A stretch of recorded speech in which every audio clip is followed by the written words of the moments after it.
रामायण युद्ध में हनुमान। रामायण के सुंदरकांड में हनुमान जी के साहस और देवाधीन कर्म का वर्णन किया गया है। हनुमान जी की भेंट राम जी से उनके वनवास के समय तब हुई जब राम जी अपने भ्राता लक्ष्मण के साथ अपनी पत्नी सीता की खोज कर रहे थे। सीता माता को लंकापति रावण छल से हरण करके ले गया था। सीता जी को खोजते हुए दोनों भ्राता ऋषिमुख पर्वत के समीप पहुंच गए, जहां सुग्रीव अपने अनुयायियों के साथ अपने ज्येष्ठ भ्राता बाली से छिपकर रहते थे। वानर राज बाली ने अपने छोटे भ्राता सुग्रीव को एक गंभीर मिथ्याबोध के चलते अपने साम्राज्य से बाहर निकाल दिया था और वो किसी भी तरह से सुग्रीव के तर्क को सुनने के लिए तैयार नहीं था। साथ ही बाली ने सुग्रीव की पत्नी को भी अपने पास बलपूर्वक रखा हुआ था। राम और लक्ष्मण को आता देख सुग्रीव ने हनुमान को उनका परिचय जानने के लिए भेजा। हनुमान एक ब्राह्मण के वेश में उनके समीप गए। हनुमान के मुख से प्रथम शब्द सुनते ही श्री राम ने लक्ष्मण से कहा कि कोई भी बिना वेद पुराण को जाने ऐसा नहीं बोल सकता जैसा इस ब्राह्मण ने बोला। राम जी को उस ब्राह्मण के मुख, नेत्र, माथा, भौं या अन्य किसी भी शारीरिक संरचना से कुछ भी मिथ्या प्रतीत नहीं हुआ। राम जी ने लक्ष्मण से कहा कि इस ब्राह्मण के मंत्र मुग्ध उच्चारण को सुनके तो शत्रु भी अस्त्र त्याग देगा। उन्होंने ब्राह्मण की और प्रशंसा करते हुए कहा कि वो नरेश राजा निसंकोच ही सफल होगा जिसके पास ऐसा गुप्तचर होगा। श्री राम के मुख से इन सब बातों को सुनकर हनुमान जी ने अपना वास्तविक रूप धारण किया और श्री राम के चरणों में नतमस्तक हो गए। श्री राम ने उन्हें उठाकर अपने हृदय से लगा लिया। उसी दिन एक भक्त और भगवान का हनुमान और प्रभु राम के रूप में अटूट और अनश्वर मिलन हुआ। तत्पश्चात हनुमान ने श्री राम और सुग्रीव की मित्रता करवाई। इसके पश्चात ही श्री राम ने बाली को मारकर सुग्रीव को उनका सम्मान और गौरव वापस दिलाया और लंका युद्ध में सुग्रीव ने अपनी वानर सेना के साथ श्री राम का सहयोग दिया। सीता माता की खोज में वानरों का एक दल दक्षिण तट पे पहुंच गया, मगर इतने विशाल सागर को लांघने का साहस किसी में भी नहीं था। स्वयं हनुमान भी बहुत चिंतित थे कि कैसे इस समस्या का समाधान निकाला जाए। उसी समय जामवंत और बाकी अन्य वानरों ने हनुमान को उनकी अद्भुत शक्तियों का स्मरण कराया। अपनी शक्तियों का स्मरण होते ही हनुमान ने अपना रूप विस्तार किया और पवन वेग से सागर को उड़ के पार करने लगे। रास्ते में उन्हें एक पर्वत मिला और उसने हनुमान से कहा कि उनके पिता का उसके ऊपर ऋण है। साथ ही उस पर्वत ने हनुमान से थोड़ा विश्राम करने का भी आग्रह किया, मगर हनुमान ने किंचित मात्र भी समय व्यर्थ न करते हुए पर्वतराज को धन्यवाद किया और आगे बढ़ चले। आगे चलकर उन्हें एक राक्षसी मिली जिसने कि उन्हें अपने मुख में घुसने की चुनौती दी। परिणामस्वरूप हनुमान ने उस राक्षसी की चुनौती को स्वीकार किया और बड़ी ही चतुराई से अति लघु रूप धारण करके राक्षसी के मुख में प्रवेश करके बाहर आ गए। अंत में उस राक्षसी ने संकोच पूर्वक ये स्वीकार किया कि वो उनकी बुद्धिमत्ता की परीक्षा ले रही थी। आखिरकार हनुमान सागर पार करके लंका पहुंचे और लंका की शोभा और सुंदरता को देखकर आश्चर्यचकित रह गए और उनके मन में इस बात का दैख भी हुआ कि यदि रावण नहीं माना तो इतनी सुंदर लंका का सर्वनाश हो जाएगा। तत्पश्चात हनुमान ने अशोक वाटिका में सीता जी को देखा और उनको अपना परिचय बताया। साथ ही उन्होंने माता सीता को सांत्वना दी और साथ ही वापस प्रभु श्री राम के पास साथ चलने का आग्रह भी किया, मगर माता सीता ने ये कहकर अस्वीकार कर दिया कि ऐसा होने पर श्री राम के पुरुषार्थ को ठेस पहुंचेगी।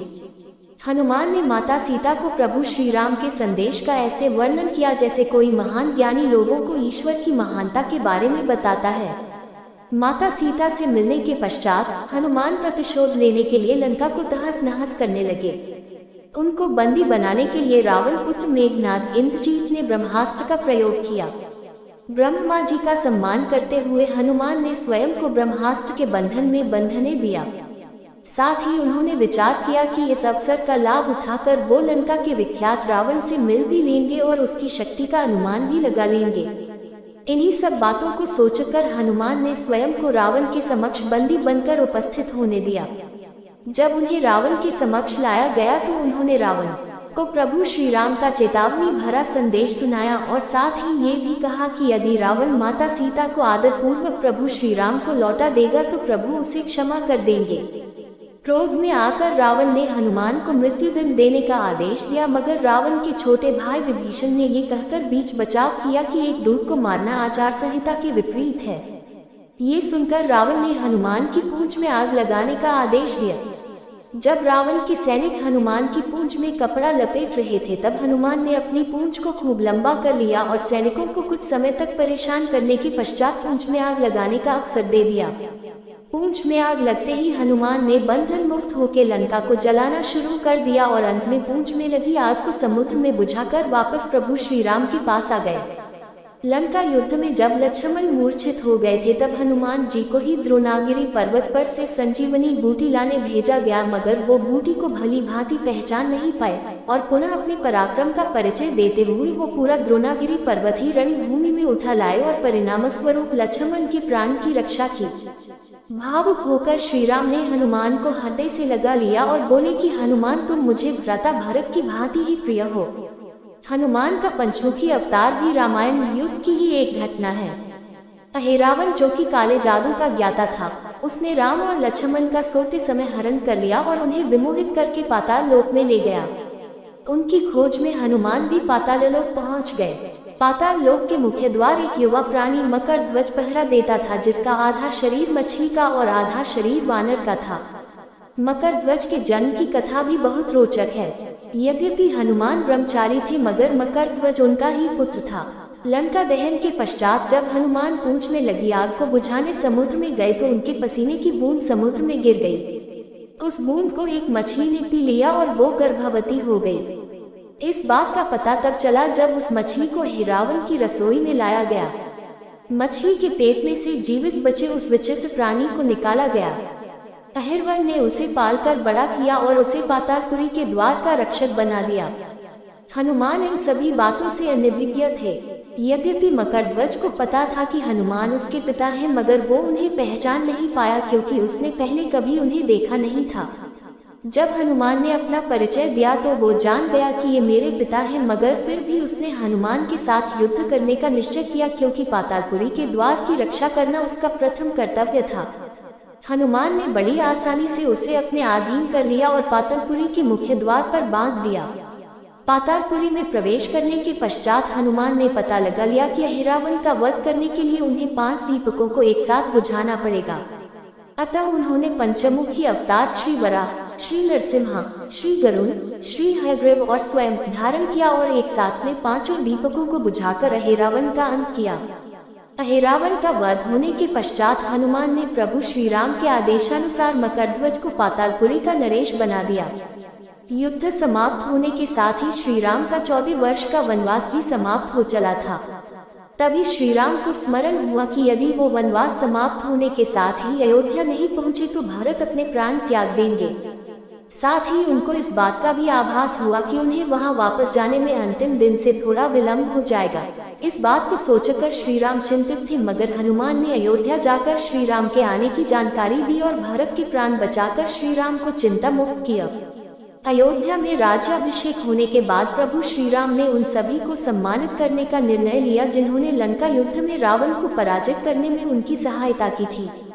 उनकी सभा में एक भव्य समारोह का आयोजन किया गया जिसमें पूरी वानर सेना को उपहार देकर सम्मानित किया गया। हनुमान को भी उपहार लेने के लिए बुलाया गया। हनुमान मंच पर गए मगर उन्हें उपहार की कोई जिज्ञासा नहीं थी। हनुमान को ऊपर आता देखकर भावना से अभिभूत श्री राम ने उन्हें गले लगा लिया और कहा कि हनुमान ने अपनी निश्चल सेवा और पराक्रम से जो योगदान दिया है उसके बदले में ऐसा कोई उपहार नहीं है जो उनको दिया जा सके।